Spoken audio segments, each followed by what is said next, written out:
Hello and welcome to this week's edition of MSP Community Live. I do have people with me today, so don't you worry. It's not just the Josh show. I have Matt hopping in from his car. He is MSP Live or Community Live on the go.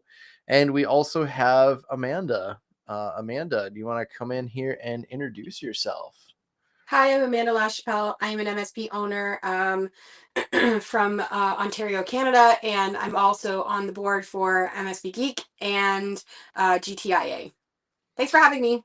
Yeah, absolutely. Thanks for coming on. Amanda is an amazing presence in the MSP channel. So if you don't know her by now, you definitely should.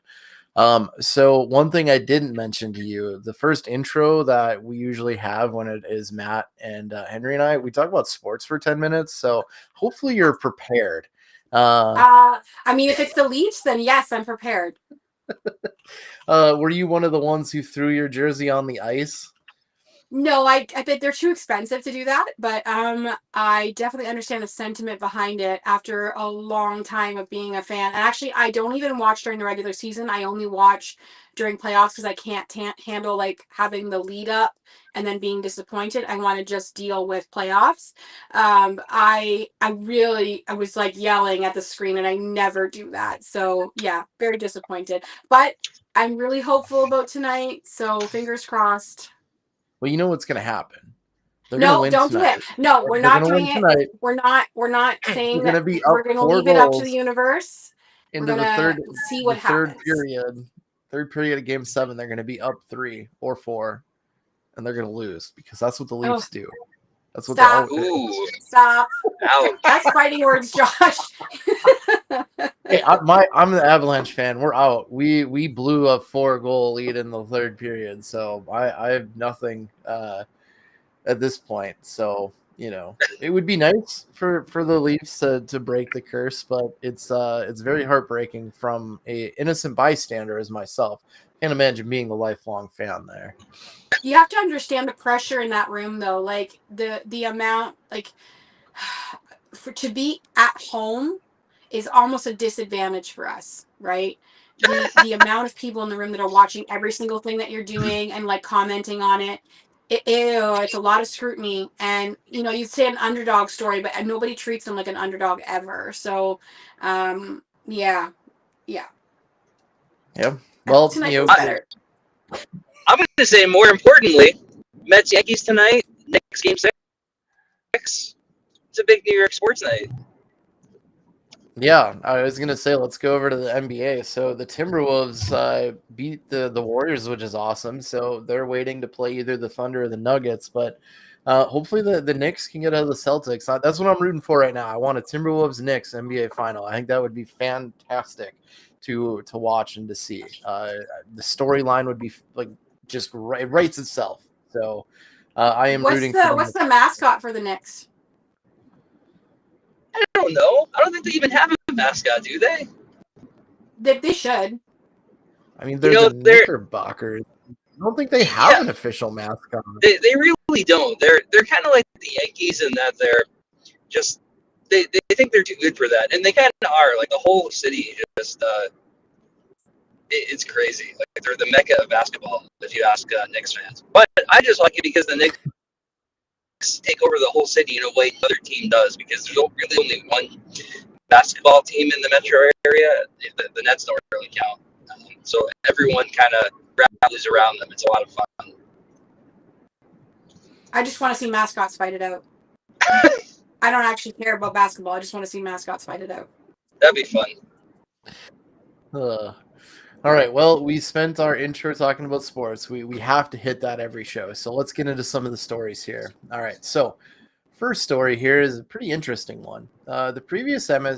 This person's previous employer, who is an MSP, is still telling their clients, "I work with them, even though I left the company months ago." And the ex-employee of a small MSP discovered the company is pretending he works there. They have access to his email, and he's telling the clients using his name, saying that he's just sick or he's working remote today. He left months ago and never agreed to this impersonation. When confronted, the boss brushed it off as part of a transition. He definitely feels uncomfortable, especially since he had strong client relationships. The boss then locked him out of the email account. He left it open, so that way, in case he wanted to do consulting work or anything for them. But now the locked out of the email account, and he's wanting to know what he should do next. We could spend the whole show talking about things that are wrong with this situation. Yeah. Yeah. I mean, for starters, that no longer an employee and has access to company property. I mean, What's wrong with I guess that? you could consider that it was implied that if he was going to maybe consult, that there could be, I don't know, some gray area there. But I think at the moment that he said that he's no longer comfortable with it, the company should stop.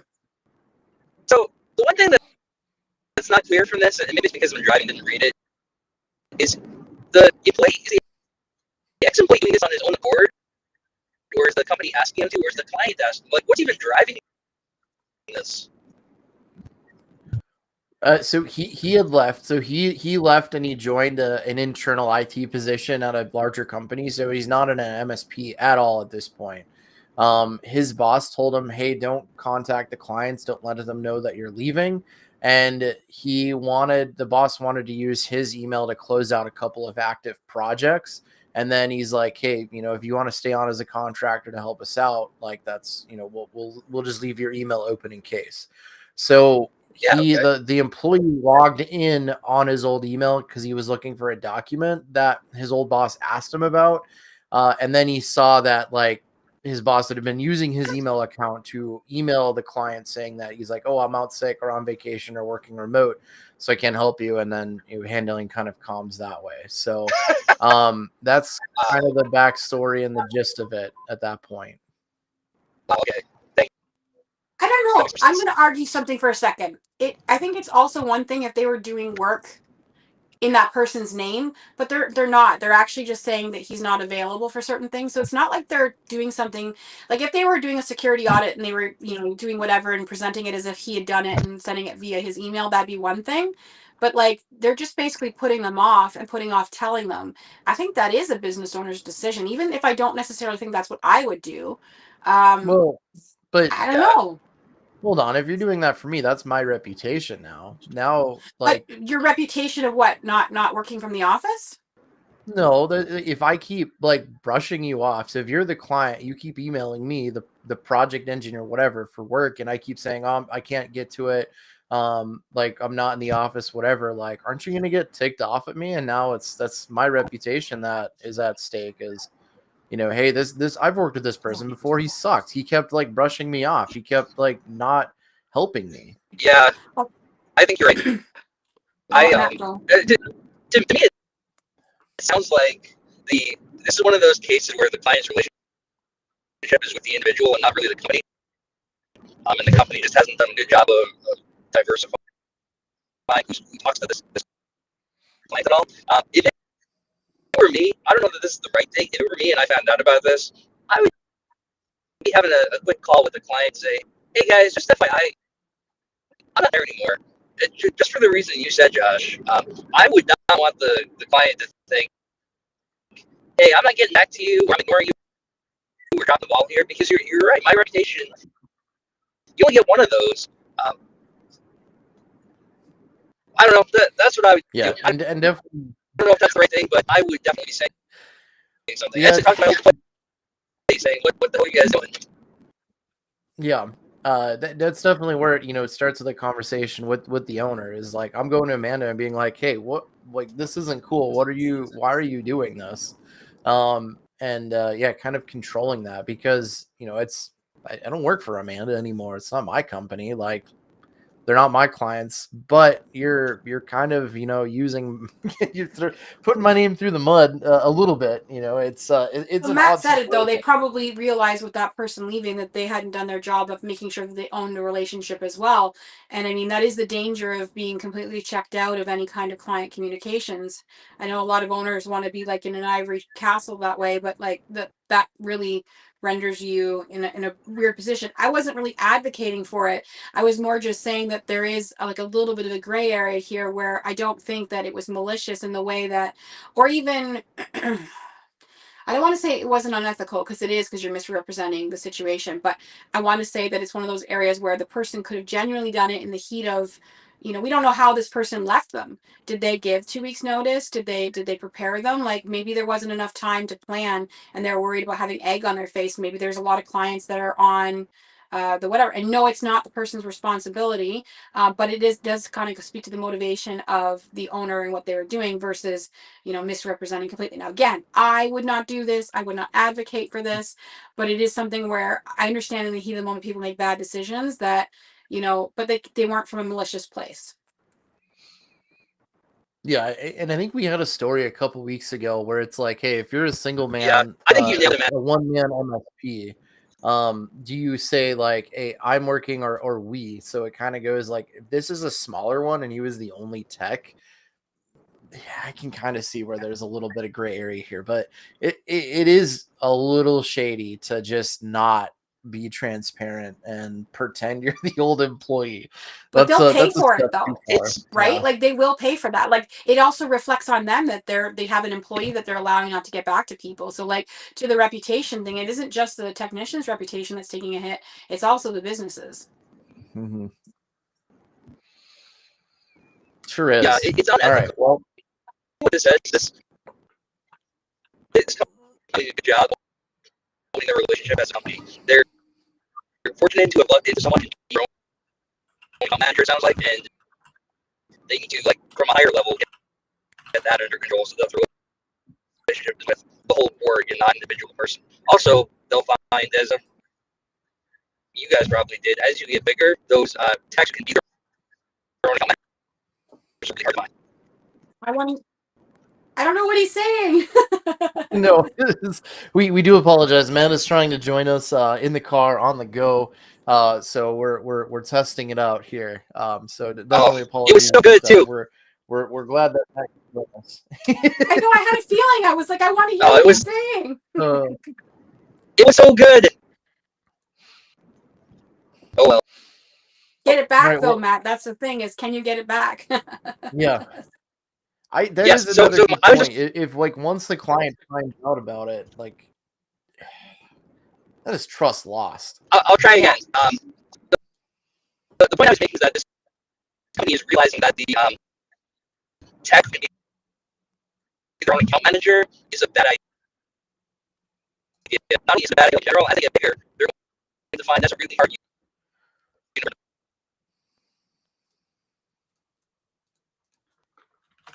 as well. They're going to be the technical resource and relationship resource.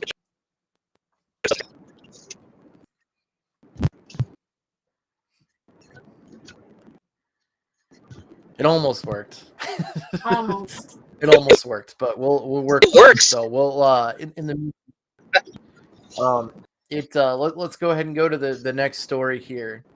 This one is more of a news story. So we want to make sure that we cover this because this is something that can affect potentially quite a few of our clients. There's no more 365 business premium grant for nonprofit. Microsoft just dropped business premium and E1 licenses for nonprofits effective July 1st. The very short notice. This person wants to know how we're handling this. Amanda, is this something that you were aware of? Does this affect anything in your MSP at all?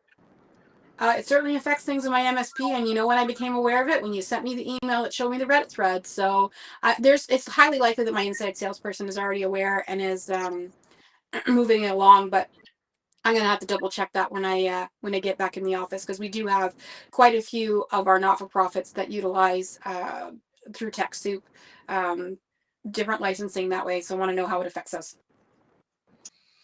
Yeah, absolutely. And this is one where you just have to keep on top of the news and the conversations, just having that transparent communication, having that relationship with your clients. And, hey, like we got the news the same time the clients did at this point. And unfortunately, this is a decision from Microsoft. From my understanding, it's the 10 free licenses, though, correct? It's not the reduced licenses.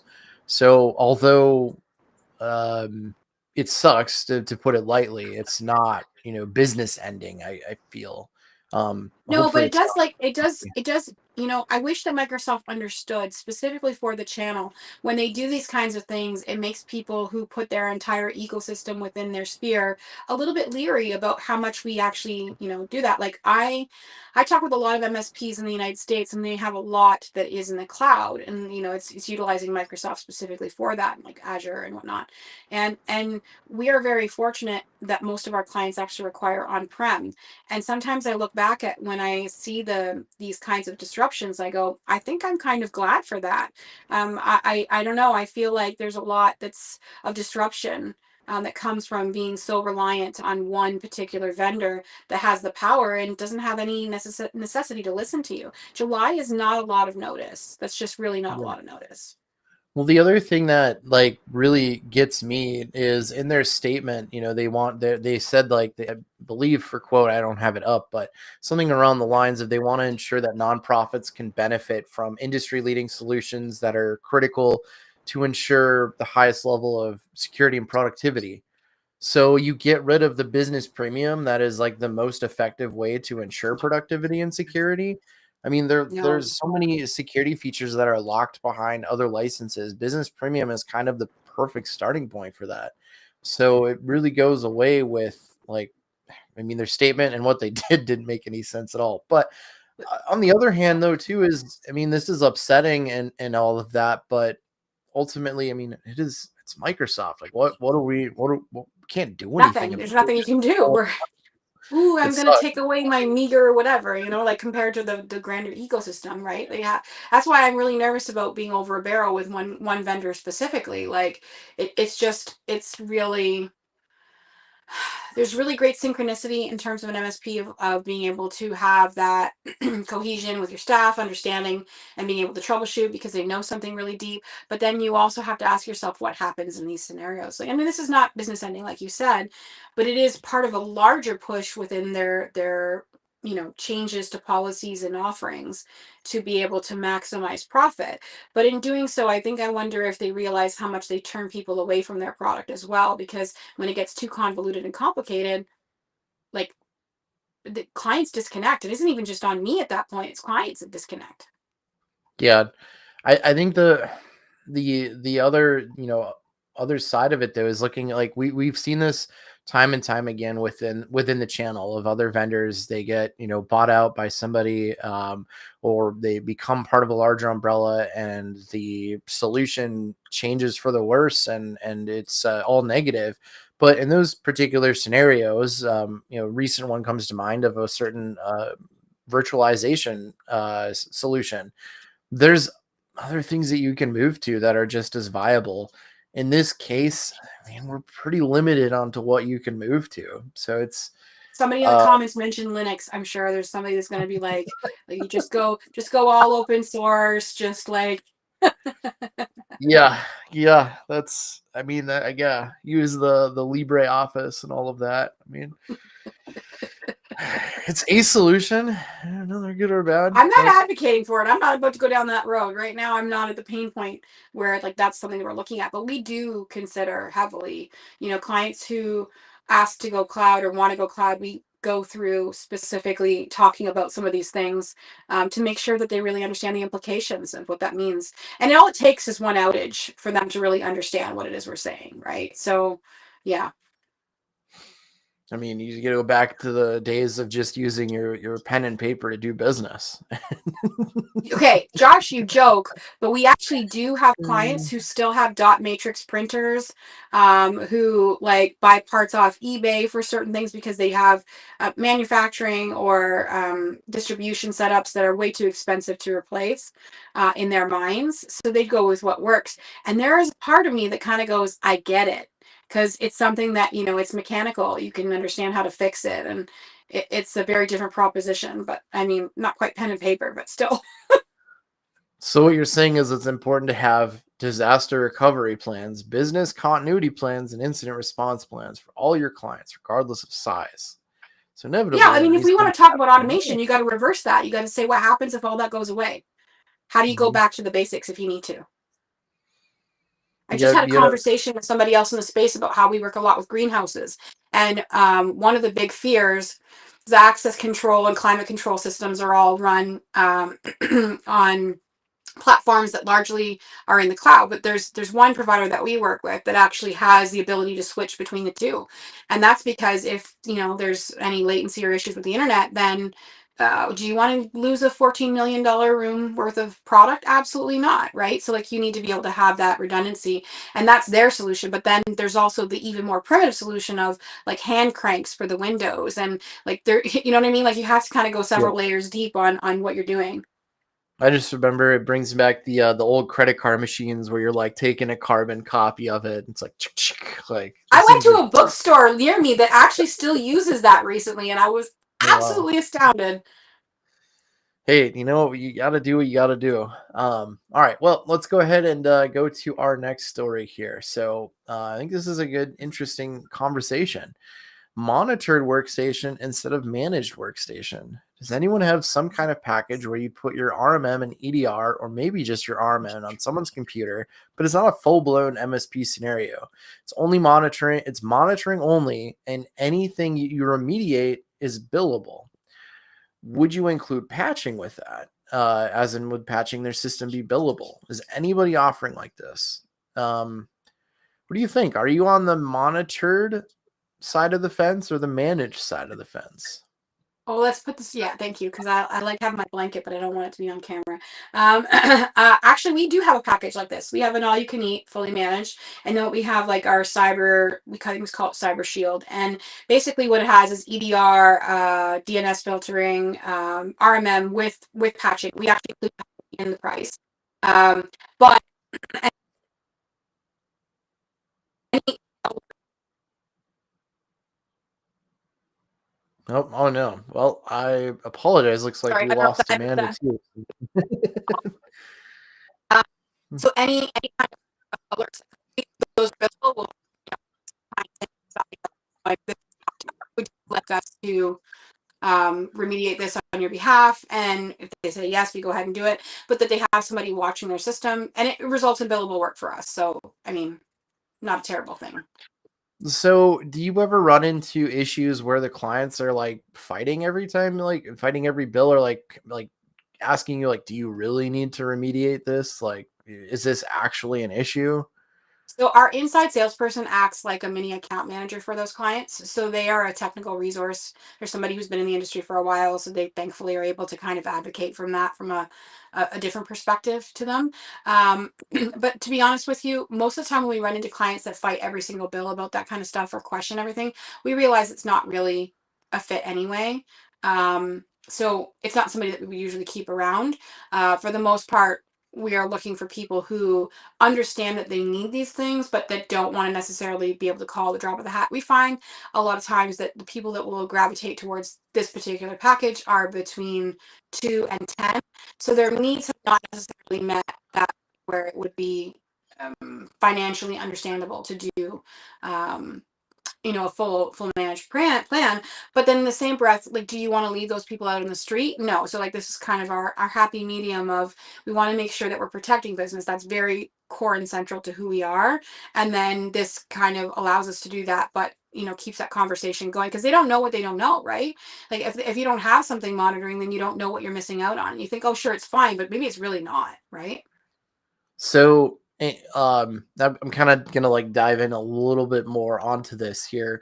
Do you ever go like, do you ever get into them like, hey, kind of give them that cost benefit analysis, like, hey, you're paying for just the monitoring and stuff, and the time that we spent remediating, well, you're actually spending more than you would if you were on one of our managed service, so we can just proactively fix that. Does that We do conversation consider this a and do managed that? service, though, Josh. We do consider it a managed service. We're managing the security aspects, even though, so like some parts are included in remediation, there's backups included in that as well. So we consider it a form of managed service, but like removes that all you can eat idea behind it, because in some cases the cost for that is not something that's approachable. But I will say this, we do monitor those contracts so that when they start hitting the point where they've had enough billable work on a 6-month rotation, where we know that going to a fully managed plan would be more cost beneficial for them, then, you know, provided they're past our, we have like some dollar amounts that I'm not really going to get into, but some dollar amounts that we would be looking for contracts, then we would propose that to them and say, you would probably end up saving money going this way. And then on the internal side, do you find that like the labor and like the cost of you having to take the extra steps to reach out and try to get the communication and the back and forth of, hey, do you want us to fix this? Here's why you would do that, are also covered by that? Or is that, I mean, is that just kind of something that you find it's worthwhile to have in that package versus just stating, hey, no, this is managed like that, you know, this is what our package is, we're going to fix everything at all? And you don't have to answer it. I'm just trying to kind of peel back the layers here to answer those, you know. We don't seem to struggle with it too much. There have been bumps over the years of putting this in place, but a lot of automation has helped with that. Like, you know, just how we're sending out alerts, like, do you want us to do this? And like auto closing the ticket if the client doesn't engage with it, so that they're at least aware of it. So there's some things that we do in order to make sure that it's not too onerous on our technicians, because we're not looking to have a call center of people constantly following up, right? Like that's not the goal of Before Networks. But being able to look back and point back to times that we did advocate and notify them, it helps with that trust piece too, right? And I have to say, this particular package results in a lot of professional services contracts for us. So the financial benefit may not be representative in the MRR itself, but it does come through in the professional services side of things. Interesting. So I really like that answer because, you know, going into this, typically your answer is always like fully managed workstations. If you're a mature MSP, like that's the only way to do it. That's where a lot of people go. And it was, you know, behind the scenes when I was building the shows, I'm like, okay, we need someone to take the side of monitored versus managed so we can have this debate. So I'm really glad that you have that because you do bring up good points. I mean, there are, you know, in our particular MSP, like I'll share that we just do the managed workstation, but we also our target market is a little bit different. We do quite a bit of like co-managed and things like that. So there are things that we work into it, but we do have a separate projects department that does, you know, just the non-reoccurring, you know, where you go into that and it's kind of their own thing. So you do bring up a good point where you're building the trust with kind of a smaller entry point, but especially for those smaller clients, like you said, the 2 to 10, it is a little difficult to do a full manage for them because you're looking at it like typically your IT budget is supposed to be 10% of your annual revenue. And although, you know, that it's a percentage, so you could still follow that.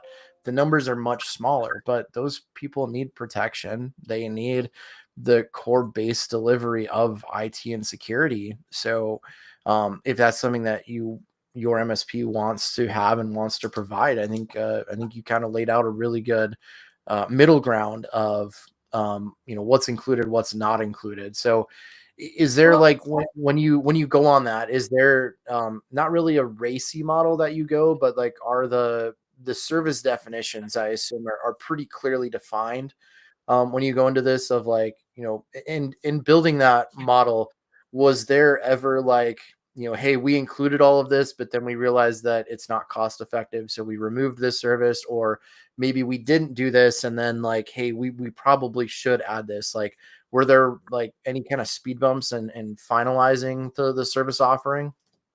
So I think the speed bumps really came from helping the staff to understand where the areas are, because, you know, they're used to working in a fully managed environment. They want to help the client. They just want to do certain things. So like that definitely is some I don't want to say revenue lost, because that's a terrible way to look at it.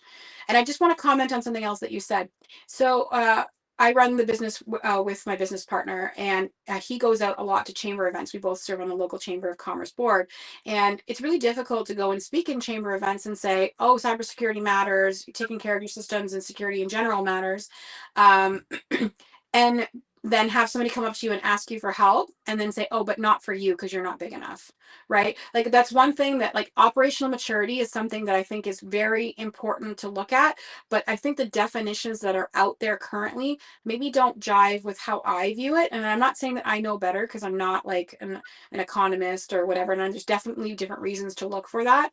But I personally believe that there is, you know, I've talked to my friend Anne about this a little bit. She talks a lot about cybersecurity for Main Street. Like there's a gap in the market in terms of how we're talking to clients, and it'd be great if we all, you know, could go after enterprise or larger clients. And I understand from a business perspective why that's necessary, to kind of hone in on that. But I also think that we're leaving people behind. So I'm super passionate about going operational maturity is one factor, but also like if we don't help those people when they're 2 to 10, those people either going to stay 2 to 10 or they're going to grow. And what's going to happen is we'll catch them at 20 and we'll have to deal with their cousin's uncle that came and put in a whole bunch of stuff and fix it. And like the nightmares that come from that, I would much rather catch them when they're small or make sure they have really good, they grow or have potential to grow, really make sure that that growth is like facilitated and made very easy. We had a client that we brought in and they were like 12 people and they grew to an engineering team of 100. Like, and most people wouldn't have looked at them at 12, but I'm telling you, even at 12, they were a mess. So could you imagine if we would have inherited them much later on? It would have been crazy. I think though, just to back to the other point is that the pain point for us really was about making sure that people understood so that we didn't lose money. And it was also just in clients also understanding what was covered, what was not. Man, I feel like we could almost have an entire like show just on this topic as well because Yeah. there's like so many things that I kind of want to bring up. I mean, me being on the security side as well. One of the things that I always preach too is like regardless of your size, there's core, you know, there's core security controls you should have in place and aligning to a framework. And it is a little more difficult when you don't have the resources, but it can still be done. You just have to be a little more strategic about it and maybe rely on, you know, local things. So like in the US, you know, in particular in my state, there is a cyber college that does like free penetration testing and vulnerability things. And there's programs through CISA that are available to help, you know, these checkboxes for, you know, specific kind of various income level or revenue level businesses. So just having that technical advisor that knows that and is able to provide that, because like you said, those stores, you know, although they might not be the target market for quite a few MSPs, like they can grow, but they also need security as well. So as much as I'd love to keep going down that road, we got a few more Sorry. stories. So maybe we'll have a follow-up bonus pod on that with your friend. You said Anne was her name, correct? I'm sorry. We should have your friend Oh, Anne. Ann Westrom. Like I'm sure you've met Ann. Yeah, yeah, I definitely have. But all right, we're gonna cover that on a later date. So we'll get something together. That sounds awesome. All right, next story here. Our firewall security subscription services obsolete? So on the topic of security as well. So this person said, hey, you know, we deployed Sonic walls. We made sure to keep up with their security subscription service, but they never set up some of these services because it could break some things. And most of the traffic gets encrypted through HTTPS. So, you know, more and more of the clients are getting rid of their on-prem servers. They're going to a cloud-only approach. And because of that, you know, they've changed their stack around to include some certain things, including like DNS filtering and email security, EDR, and things like that. So he's wondering if we have all these protections in place, does it make that security service, that license on that firewall obsolete? Insurance is still requiring it, but it doesn't get much use beyond that. So is he missing something? Are you deploying any firewall security services, or is this just an antiquated tool that's been replaced by, you know, the modern security stacks? You know, Josh, we're not answering this question today, right? Like, there is absolutely no way that anybody this is okay. I know we said we weren't going to talk about operational maturity anymore, but here's the problem with going onto Reddit and saying stuff like that. The absolutes that come with it. Like I'm repping my MSP Geek shirt today. It might look Josh and I are wearing the same shirt. We're not.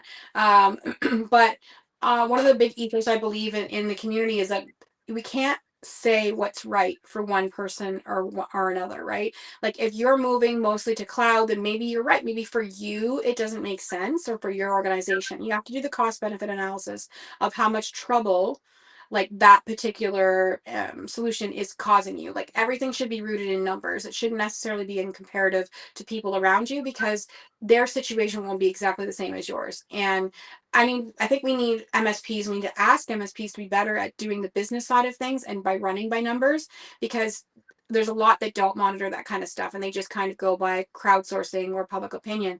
And while I'm a firm believer in those for tech solutions in terms of, you know, how to get something done or whatever, but when it comes to overall stack decisions, I think the answer is different for each MSP. That's my maybe hot, spicy, whatever take. But like, I don't think I would ever comment on this, because I'm scared of being like, this is exactly what you should do, because there's too many variables. The old adage of saying it depends to an answer is there for a reason, because it does. Well, the first thing that comes to mind is more and more, not only of us as MSPs, but more and more of our clients' companies do have some sort of hybrid, or maybe it's not fully work from home, but they're allowing people to work different places, or not in the office, and they're taking trips, or going to different places. If you have a firewall in place, well, really you're kind of only protecting the network, right? But I mean, that goes on. It depends, right? You should have a standardized firewall offering for the clients who need it. But there are some clients, like, what if they're a fully remote operation? Then you don't have a firewall, but what are you doing? You're looking into some sort of ZTNA solution, or again, going into just the hybrid. But if you're like, no, this is it, this is the only way, and you try to shoehorn every client into that, you're going to find some that just, it's not the right solution for them. And now we get into like, well, now we're going to have tool sprawl, and then there's going to be all of these edge cases, right? You have to have some sort of flexibility, and that answer is going to change over time.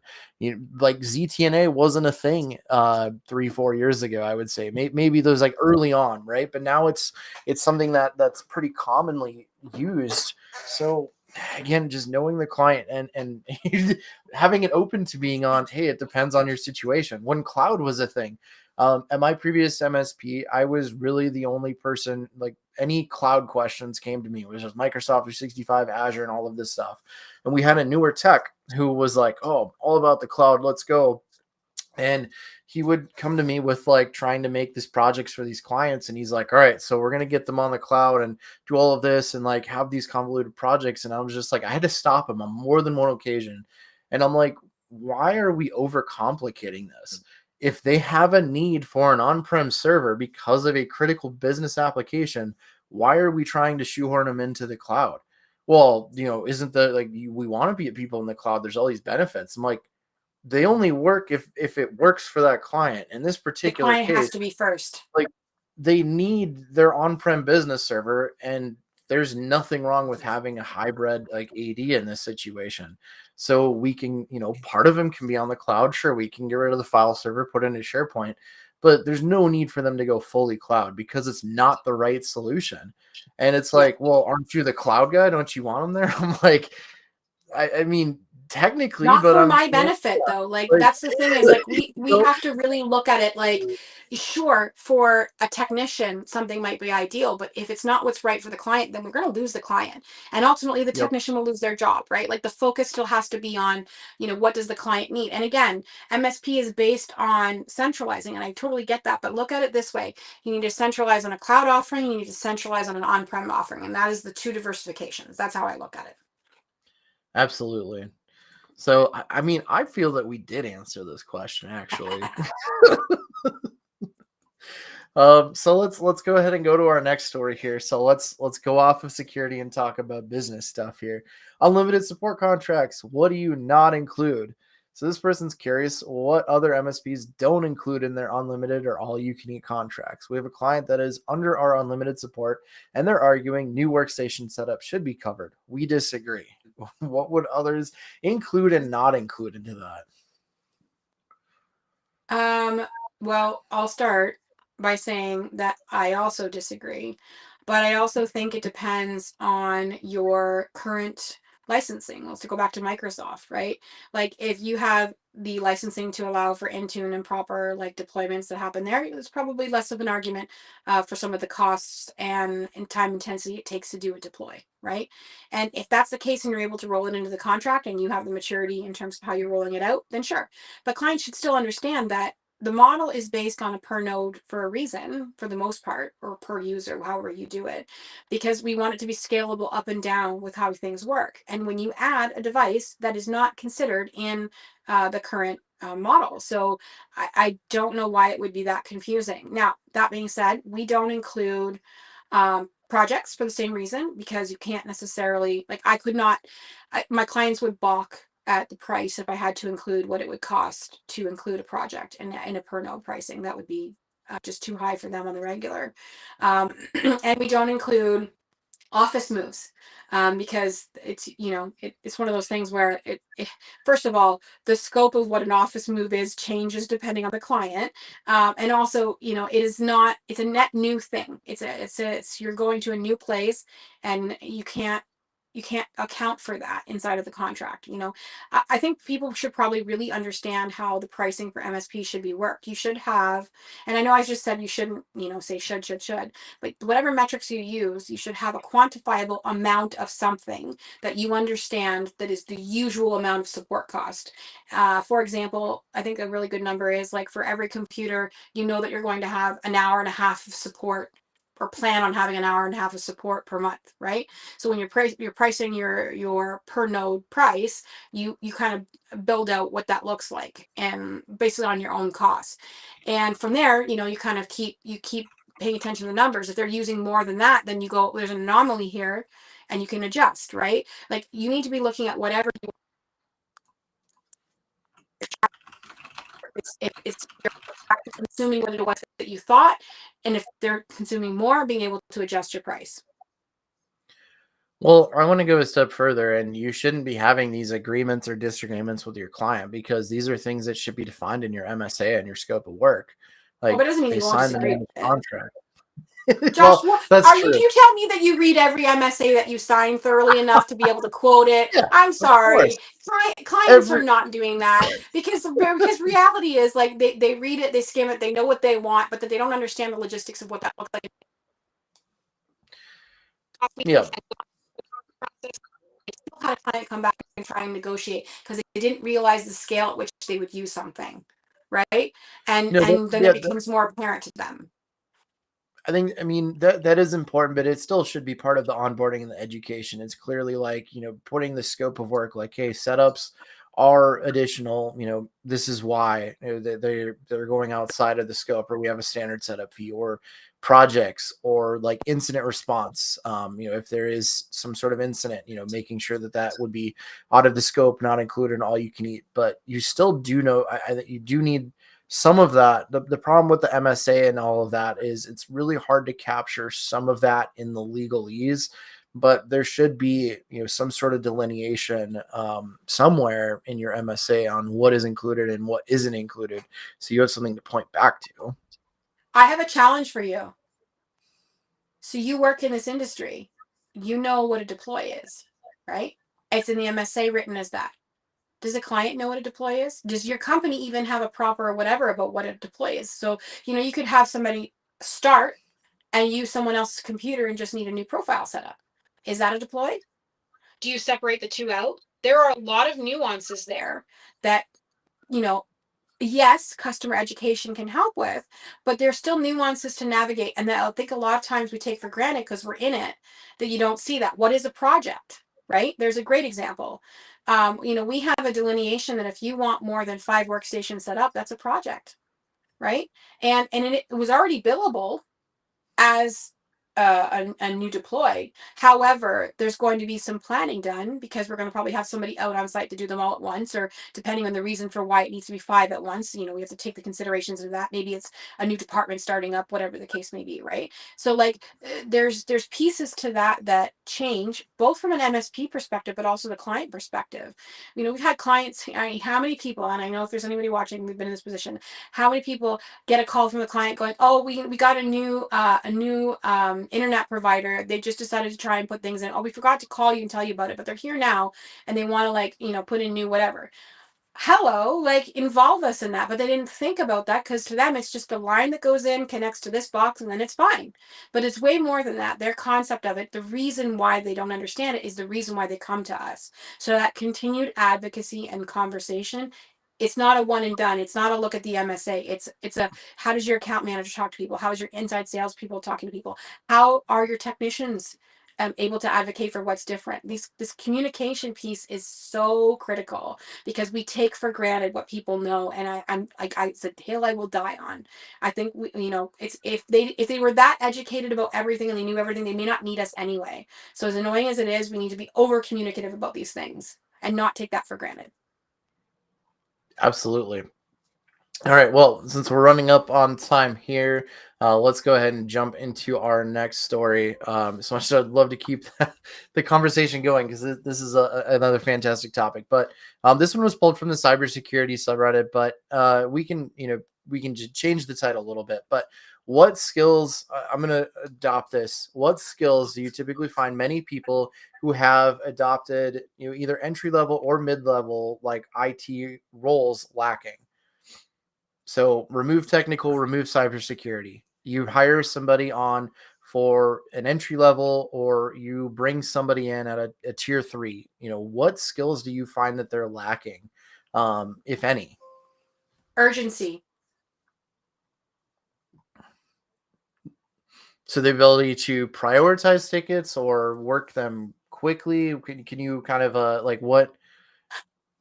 I don't know if it's just the particular hires that we've made, but I have had like CISO level like person working for me right down to junior admin, and I have found that their level of urgency in terms of working inside of an MSP versus working in a larger internal infrastructure is very different. I think they're used to the idea that there's a team and that, we're all going to row this together, and that I might be able to ping this, and I can, I'm not going to be the only one. So I can take a little bit of time to do this, or I can, but the thing is that no, like there's an urgency when you're an MSP, when you notice things that you have to be on it right away. If you're the only person that has the modicum amount of security knowledge, you need to dive in. And you need to not be like, oh, I don't know enough, or I don't, whatever. Like you need to just take it on and own it. And at the same time, knowing when to be able to pull in somebody that's above you. Like, and I'm talking from a management perspective, because even if they don't know the security side of it, they do know how to mitigate risk. They do know how to have business conversations. And there needs to be less fear surrounding that as well. Right. And maybe fear isn't the right word. Maybe it's know it all. Yep. Just the more you know, the more you realize you don't know. Like that's Yeah. that's another thing. I want to like one thing, and this was like one thing that I've seen, and this was even not even like MSP, but especially more of the entry level, is the lack of critical thinking skills. And this isn't MSP specific. When I was at a restaurant, and I like was going through the cut work of like, all right, before you leave, you have to do these cleaning tasks. So you need to, sweep this line. And they had never operated a broom or a mop. And I'm like, well, okay, if someone hands you this, like, what do you think would be the logical way to use it? Like, I feel the critical thinking, or just being able to think for themselves of like what the next step is. And it's something that I really tried to work with my children. I mean, my kids are 10, 7, and 6, and maybe they're too young for it, but when they're having an issue no, blow they're up, perfect like, age. Perfect age. I don't like to solve the problem for them, and then they get frustrated, like, why can't you just help me? I'm like, I'm trying to help you, like, figure it out on your own. Like, I'm gonna nudge you in the direction, and really try to work with them on like, you have the resources, like, we need to figure this out. Okay, Because I I think have it's advice for you. I have some very severe advice for you, and you're going to laugh at me. You need to get your children to watch television with commercials. This is a hill I will die on. We live in a Okay. world of instant gratification where we get what we want when we want it. We can search for it. I mean, I grew up in the 80s, and if I wanted to find out an information at the library, I would have to go into the Dewey Decimal System, find where Yeah. the book might be on the subjects that I wanted to. Maybe it was an encyclopedia. I go in and get generic information. Then I have to go and do another step. All of these are problem solving and critical thinking. What better way to learn time management, to learn, having to wait and be patient than dealing with commercials. We grew up watching them, and maybe they had some funniness to them. Maybe they were, just boring, whatever the case may be. Being bored is a chance to think and to, not be constantly engaged in feeling like you have to be forward, whatever, in the small, minute tasks. You learn how to run to the kitchen and make a sandwich in a allotted amount of time. You learn, how to sit there and have a conversation with the person beside you in a way that maybe you wouldn't have before. You also learn that episodes are once a week and they don't just come all in one shot. You don't get everything you want in one shot. There's a lot of lessons that we've lost out on, these little micro practicing things that we would have had as kids that made the larger things better. And this is actually something I worry about with AI. So I'm going to try and say this quickly. We're circumventing and shortcutting, and that's wonderful. Automation, AI is lovely. But what are we losing when we don't practice those little things, when we don't do the little entry level things to get to the bigger things? If we take it out with AI, we got to put it back somewhere else, because that is exactly what we're going to lose. It's critical thinking and basic skills. Yep. Well, and furthermore, like we can't just rely on like the AI to like if we don't know the why or understand it, or we just blindly believe it. Like again, we're not taking that critical thinking of like, well, this doesn't seem right, or like how can I verify this with some sort of experience or things like that. So, that is going to be my my answer is hopefully we continue to build that. And one of the things, like I'm going to give myself a plug coming up at IT Connect Secure. I'm doing a talk on how hiring people from the service industry can have a huge impact in your MSP, because there's tons of skills that you learn in the service industry that directly translate to the MSP. But at that point, you're hiring someone with great soft skills and you're teaching them technical skills. How do you train that troubleshooting mindset? And you train those kind of critical thinking skills, because that's kind of the next step on that is, I've always said, like, you can teach people what buttons to push on a keyboard. It's really hard to train soft skills. So I advocate for, you have somebody with really good soft skills. Cool. I can teach them what buttons to push. I can have the SOPs. I can have the work instructions. Here's how you set up a computer. Here's your checklist, ensures consistent. There's a lot of that. But at some point, in order for them to grow, they're going to need to develop a troubleshooting mindset of, what do I do next? And that is a whole another, like, we 4 have hours. 4 I minutes. need We're not 4 going to hours to solve talk that. about this, Josh. Like, there's not enough time. I've got so No, many thoughts and ideas, but I mean, that's why I'm I a part of know. MSP Geek. I think that's a huge part of the community, is being able to have those people to bounce that off of and help you with your critical thinking. But that's the smallest amount I can say in the short amount of time. Absolutely. So that being said, MSP Geek is an amazing community, but we do have some other communities Mhm. and events that we do want to plug before we go. So, upcoming events, we have the MSP show in London. Actually, I think that just ended. So, if you join that, Yeah. awesome. Where's it No, coming up? I think it's the I think it 13th just and 14th. What's the date today? I don't even know. It is the 16th. Yeah. So it's already done. It's over. I heard it was great. IT Nation Secure coming up the first week of June. You'll find me And me. there. Please come to. This is my first speaking engagement. I'm nervous. I'm excited. I really want it to go well. I've been put a lot into this, so please check that out. That's my plug there. London Tech Week is next. We have PAX 8 Beyond. You'll find me there as well. And then across the pond, GTIA UK and Community Meeting and Spotlight Awards. And then lastly, always going to plug the IR games. Amanda, you've been a part of that. You killed it. You did an amazing job. So please come check that out. Our monthly free game is coming up here in a couple of weeks. So that is all the plugs. Amanda, anything you want to plug? You're over here. MSP Geek, and then GTIA Channel Con is coming up as well. So I'm excited for that. Yay. All right. Well, it was amazing having you on the show. Your advice and what you do for the community is always appreciated. I always love talking with you because we have great conversations and I learned something. So hopefully you'll come back. We've managed to get through without everyone talking else, about thanks Chapel Roan either, by the way. So I'm just saying. Thanks for having me, Josh. we did. We made it. Absolutely.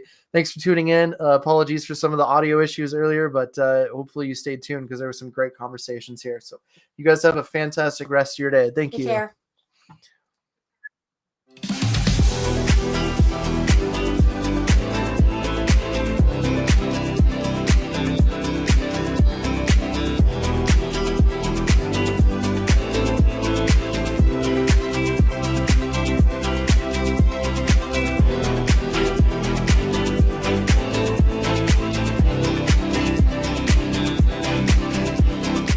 This has been a broadcast of the MSP Media Network.